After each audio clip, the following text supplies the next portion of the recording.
ভগবান কেন বাঁচাতে পারল না? যেভাবে কাশ্মীরের বুকে সনাতন ধর্মের মানুষদের ওপর অত্যাচার করা হয়েছে, এই পর্যন্ত প্রায় 26 থেকে 30 জনের প্রাণ চলে গেছে, কিন্তু সবার মুখে একটাই প্রশ্ন যে ভগবান কেন বাঁচাতে পারলো না? ভগবান কি বলে কিছুই নেই? নিরীহ মানুষদের ওপর অত্যাচার করা হচ্ছে এবং যারা পাপী তারা দেখছি ভালো আছে। এদিকে সবাই বলে বেড়াচ্ছে ভগবানের ইশারা ছাড়া একটি গাছের পাতা নড়ে না। অনেকেই না বুঝে ভগবানের নামে দোষারোপ করছেন। তাহলে আমি আজকের বলবো যে ঈশ্বরের কাজ কি এবং আমাদের কাজ কি, এবং ভগবান শ্রীকৃষ্ণ গীতার মধ্যে এই দুর্বৃত্ত মানুষ সম্পর্কে কি বলে গেছেন, তাহলে শুনুন। বন্ধুরা, শ্রীমদ্ ভগবদ গীতার 16তম অধ্যায়ের 6 নম্বর শ্লোকে ভগবান শ্রীকৃষ্ণ পরিষ্কারভাবে বলছেন, দৌভূত স্বর্গেয় লোকেয় अस्मिन् दैव असुर एव च दैव विस्तारशा प्रक्त आसुरं पार्थ मे शृणु। অর্থাৎ হে অর্জুন, এই লোকে ভূতগণের স্বভাব দুই প্রকারের হয়, দেবতুল্য ও অসুর তুল্য। যখন দৈবী সম্পদ হৃদয়ে কাজ করে তখন ওই মানুষই দেবতা, এবং যখন আসুরি সম্পদের বাহুল্য ঘটে তখন ওই মানুষই অসুর। মানে মানুষ তো এক, কিন্তু তার স্বভাব দুই রকমের সৃষ্টি হয়েছে, একটা হলো দৈব আর একটা হলো আসুরিক। তারপরে শুনুন, সৃষ্টিতে কেবল এই দুই জাতিরই মানুষ বিদ্যমান, তা তার জন্ম আরব দেশ অথবা অস্ট্রেলিয়া যেখানেই থাক, এটা লেখকের ব্যাখ্যা হয়ে থাকুক, তিনি এই দুটির মধ্যে কোনো একটি সম্পদযুক্ত হবেন। এখনো পর্যন্ত দেব স্বভাব সম্বন্ধে বিস্তারিতভাবে বলা হয়েছে, এবার আসুর স্বভাব সম্বন্ধে আমার কাছে শোনো।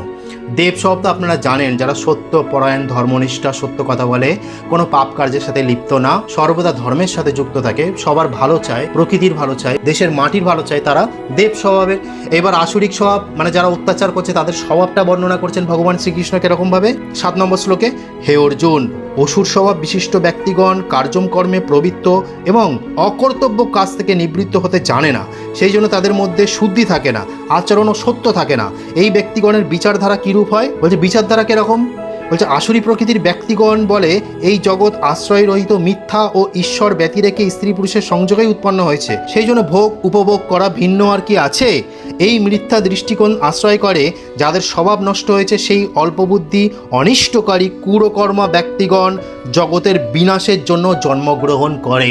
অর্থাৎ আসুরি সম্পদের মানুষগুলি কি হয়, তার স্বভাব যখন আসুরিক সম্পদের দিকে চলে যায় তারা জগতের বিনাশের কাজ করে, যেটা আমরা চারিদিকে দেখতে পারছি।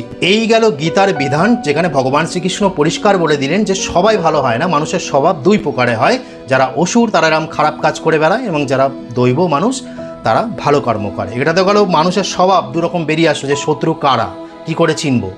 এবার প্রশ্ন হচ্ছে, যেসব নিরীহ মানুষের ওপর অত্যাচার করা হলো তারা তো কোনো পাপ করেনি, তাহলে আমাদের সনাতন ধর্মের কর্মফল ব্যবস্থা কি আছে লেখা? তারা কি আগের জন্মে কোনো পাপ করেছিল, তার জন্য কি এরকম হলো তাদের সাথে, নাকি অন্য কিছু আছে? সেটাই বলবো, তাহলেও শুনুন। বন্ধুরা, এটা জানতে গেলে আমাদের মীমাংসা দর্শনে যেতে হবে এবং অথর্ববেদের কিছু মন্ত্রে যেতে হবে। সেখানে কি লেখা আছে দেখুন, অথর্ববেদের 5ম কাণ্ড 14তম অনুবাকে আমি শ্লোকগুলো পড়ছি না, আমি ব্যাখ্যা ভাবানুবাদে যাচ্ছি।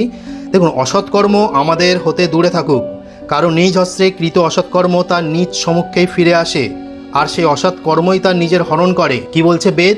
যে অসৎ কর্ম থেকে দূরে থাকতে হবে, এবং যারা অসৎকর্মে লিপ্ত তাদের কাছেই কিন্তু অসৎকর্মটা আবার ফিরে আসবে। তারপরে 11 নম্বর অনুবাকে কি বলছে? অসৎকর্ম কর্তার দিকেই ফল হয়ে ফিরে আসে, যেমন মৃগ ব্যাধের দিকে, ব্যাঘ্র শিকারীর দিকে, হস্তি লুব্ধকের দিকে ফিরে আসে। আপনারা জানেন যে প্রত্যেকটা ক্রিয়ার বিপরীত প্রতিক্রিয়া আছে। আচ্ছা, দু ও পৃথিবী লোকে দুষ্ট কর্ম ফল হয়ে ফেরত আসে কর্তার দিকে, যেমন ওপরে ছেঁড়া ধনুক নিচের দিকে দ্রুত তেড়ে আসে, যেমনটা আসে ব্যাঘ্র হরিণের দিকে। বলছে যারা দুষ্ট কর্ম করে, যেমন ওপরের দিকে ধনুক চলে আবার সেটাই নিচে পড়ে, সেরকম ভাবে ফিরে আসে। কেমন করে? যেটা হরিণ পালাচ্ছে, বাঘ তাকে শিকার করছে, সেই বাঘটা হলো কর্মের ফল, এবং হরিণটা হলো তখন পাপী হয়ে যায়, মানে ওইভাবে ওকে তাড়া করবে, কর্মের ফল দেবে ওকে। এখান থেকে কিন্তু নিউটনের সেই গতিসূত্র তিনি পেয়েছিলেন। তারপরে কি বলছে? যেমন দ্রুতগামী রথ তেমনি কর্মফল হয়ে দ্রুত ফিরে আসে কর্তার দিকে। আচ্ছা, তপ্ত অগ্নির ন্যায় প্রতিকূল দণ্ড হয়ে অসৎকর্মর দিকে, মানে ওই অগ্নির ন্যায়, অগ্নির যেরকম স্পিড সেইভাবে তার দিকে ফিরে আসে। পরেরটা শুনুন, শীতল জলের ন্যায় অনুকূল সুখ হয়ে সৎকর্তার দিকে।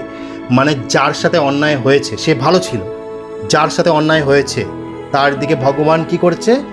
শীতল, মানে তার দিকে এবার ভালো দিকটা দেয়া হলো, সেই স্পিডেই তার দিকে ভালো কর্ম, সে একটা ভালো জন্ম পাবে। মানে ঈশ্বর ন্যায়কারী, যার সাথে অন্যায় হয়েছে তারও ব্যবস্থা ভগবান এখানে করে দিচ্ছেন। দেখুন কি বলছে, আমাদের ভবিষ্যৎ আমাদের কর্মের ওপরই নির্ভর করে, এখানে ঈশ্বরের কোনো হাত নেই, মানে মানুষ স্বতন্ত্র কর্মে।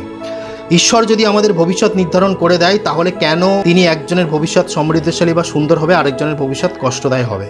আমরা সবাই তো ঈশ্বরের কাছে ভালো চাইছি, কিন্তু সবাই যারা মারছে তারাও ঈশ্বরের কাছে বলছে যে আমরা মেরে সেই ঈশ্বরের কাছে যাব, কিন্তু কেন হচ্ছে না? ঈশ্বর বলছেন বেদের মধ্যে যে মানুষ যে কর্ম করছেন এটা মানুষ স্বতন্ত্র নিজের কর্মে, এখানে কোনো ঈশ্বরের হাত নেই। অর্থাৎ পরমাত্মা কারোর ভবিষ্যৎ লেখেন না, আমাদের কর্মের দারুণ পরমাত্মা ভবিষ্যতে আমাদের সুখ দুঃখ নির্ধারণ করে, আমরা কর্মফল প্রদান করি।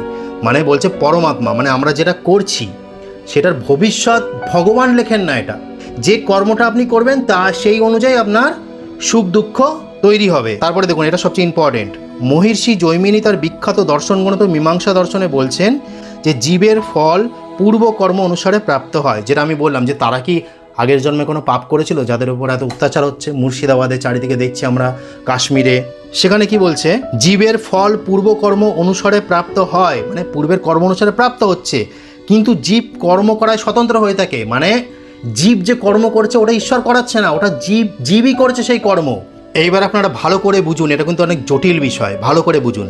দেখুন, মহর্ষি জৈমিনী উক্ত সূত্র থেকে আমরা নিম্নলিখিত কয়েকটি সিদ্ধান্ত গ্রহণ করতে পারি। মানে এই যে উক্তিটা দিয়েছে, কর্ম দুই প্রকার হয়, একটা পূর্বকর্ম, একটা ক্রিয়ামান কর্ম। কেমন? কর্ম করার ক্ষেত্রে জীব স্বাধীন, কেমন? যে হত্যা করছে সেই জীব কিন্তু স্বাধীন, ঈশ্বর করাচ্ছে না। বা যে খারাপ কাজ করছে সেটা সেই করছে, তার ফল দেবে ভগবান, এটা মনে মাথায় রাখবেন সবসময়। আচ্ছা, বর্তমান কর্ম পূর্বকর্ম ভোগের নিমিত্ত হতে পারে, মানে আমি যে কর্ম করছি এখন সেটা আমার আগের পূর্বকর্ম হতে পারে, যে আমি আগে যা ভালো কর্ম করেছি বা খারাপ কর্ম করেছি তার ফল ধরুন আমি এই আপনার সামনে ভিডিও বানাচ্ছি। অর্থাৎ বর্তমান কর্ম সর্বদাই যে পূর্বকর্মের নিমিত্ত তা নয়, মানে পূর্বকর্মের দ্বারাই যে আমি এখানে বসে আপনাদের ভিডিও বানাচ্ছি সেটা কিন্তু সর্বদা হয় না, সেটা সম্পূর্ণ ঈশ্বরের হাতে আছে, ভগবানের হাতে আছে, তিনি কি কর্মফল প্রদান করবেন। 4 নম্বর কি বলছে? পূর্বকর্মের ফল বর্তমান কর্মকে বা তার ফলকে বাধা দেয় না। অর্থাৎ বর্তমান কর্মের ফল দ্বারা পূর্বকর্মের ফল কাটাকাটি করে নিউট্রাল হয় না। মানে বলে না যে আমি মুরগি কাটলাম, কেমন? পরবর্তীকালে সেই আমি মুরগি হয়ে জন্মাবো, আমাকে আবার কাটবে, কিন্তু যে কাটবে সে তো আর পাপ করেনি, তাহলে এখানে ঈশ্বর মিথ্যা হয়ে যাবে। ভালো করে বুঝুন ব্যাপারটা। তাহলে ভগবান ঈশ্বর বলছেন যে পূর্বকর্মের দ্বারা আমার ফল প্রদান হবে, কি ফল প্রদান করা হবে সেটা কেউ জানে না, সেটা একমাত্র ঈশ্বর জানে। তাই এখান থেকে প্রমাণিত হয়ে যায় যারা নিরীহ মানুষদের উপর অত্যাচার করেছে তারা কর্মে স্বাধীন ছিল, তারা খারাপ কাজ করেছে, এইবার তাদের বিচার ভগবান করবেই, তাদের কর্মফল প্রদান ভগবান করবেই। এবার যারা নিরীহ মানুষ প্রাণত্যাগ করলো, সেই সব প্রাণত্যাগকারী মানুষদের, সেই সব ঘর ছাড়া মানুষদের কিন্তু ভগবান তাদের সাথে যেহেতু অত্যাচার করা হয়েছে তার জন্য সে কিন্তু একটা ভবিষ্যতে সুফল কর্ম দেবেন, ভালো কর্ম প্রদান করবেন। যে নিরীহ মানুষটা কাশ্মীরের বুকে প্রাণত্যাগ করেছে সে কোনো পাপ করেনি, কিন্তু তা সত্ত্বেও তাকে গুলি করে হত্যা করে দেওয়া হয়েছে, তার সাথে যেহেতু পাপ হয়েছে সেই জন্য ভগবান তাকে ভালো কর্মফল প্রদান করবেন, ভবিষ্যতে হয়তো ভালো জায়গায় জন্ম দিল। তো আশা করি আপনারা বুঝতে পেরেছেন যে ভগবানের ওপর অনেকে প্রশ্ন ওঠাচ্ছিল, আমাদের সনাতন ধর্মের ওপর অনেকেই প্রশ্ন ওঠাচ্ছিল, অনেকে কিছু না জেনে। সেই জন্য আপনাদের মনে হলো এটা জানানোর যে ভগবান কেন বাঁচাতে পারলো না, কারণ মানুষ জীব হলো কর্মে স্বতন্ত্র থাকে, যে খারাপ কাজ করলেও এবং ভালো কাজ করলেও ফল প্রদান করে শুধু ভগবান। তো আজকে বলার ছিল। হরে কৃষ্ণ।